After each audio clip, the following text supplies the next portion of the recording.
Hey, welcome back to Basin Motorsports. Canaan here again, and tonight I got something a little bit different for you.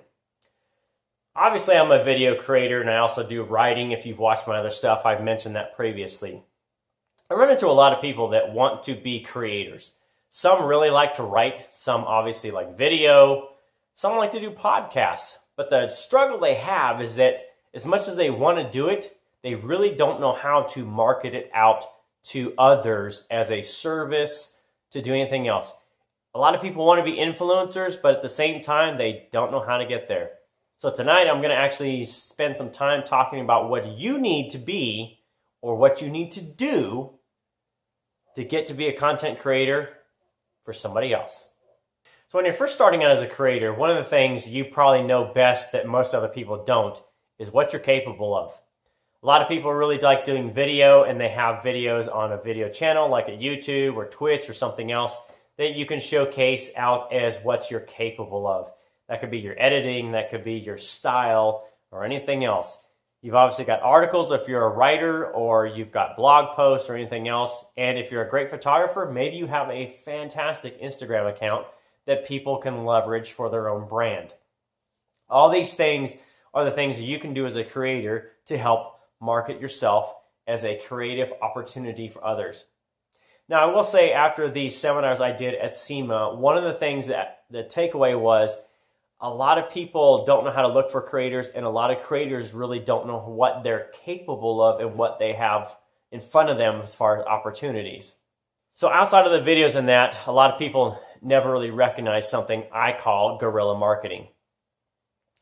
Video especially is pretty easy to be able to have stuff available for a brand or anything else that is really not seen, but it's seen, if you know what I mean. For instance, if I step out of the way, I want you to look behind me and look at the banners on the garage doors. Why I point this out is that right there is an opportunity for somebody's brand. Obviously, this is design engineering's, but that's a brand behind me that's there. And most people see it, but they don't recognize it. Their mind gets it, but it's subliminal, like, check me out.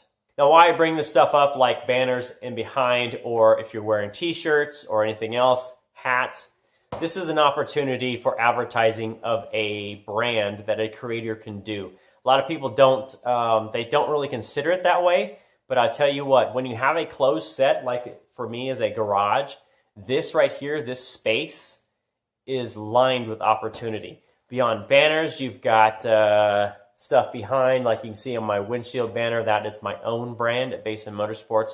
But again, it's got a Instagram symbol or a logo. It's got a YouTube logo. So when people walk by at car shows or anything else, and even if they just come across a video, they can tell right there Basin Motorsports has Instagram and it also has YouTube.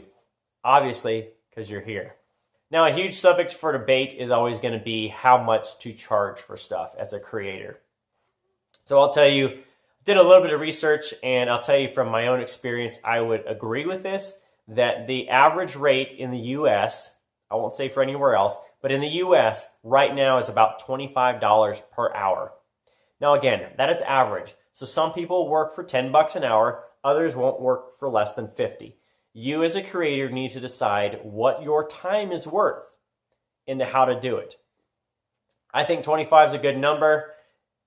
It's about what I use depending on the project, but there again, you get to decide as a creator because it is your time and how valuable it is to you. If you don't know, I'll tell you this, 20 to 25 is a pretty good number.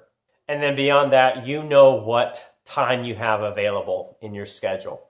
A lot of people work a 9 to 5 or whatever kind it is. They work a normal job as a creator. And a lot of times they may only have an hour or two per week, per day. Doesn't really matter. You know what your time is available. So if a person or a business comes to you and asks for a written article that's 1,000 words, you may know that it'll take you an hour, 2 hours, 5 hours, whatever the case may be. And then you can put that toward your time. Is that worth 20 bucks, 50 bucks, 100 bucks?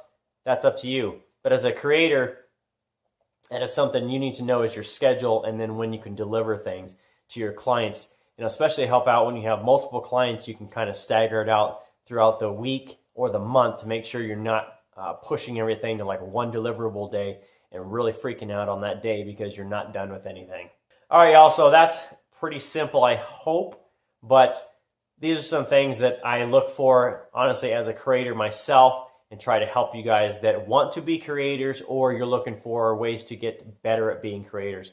You know what you're capable of, whether it's video, audio, written, etc. You know what your time is.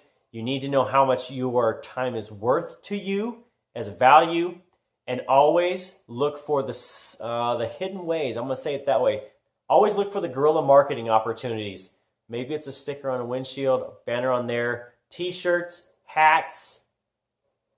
Really, it's unlimited. Make sure you're getting what you need to continue being a creator and continue to grow into the future. As always, thanks for watching. If you haven't subscribed, hit that subscribe button. If you have subscribed, you're awesome. That's it. Thanks for watching. We'll see you next time.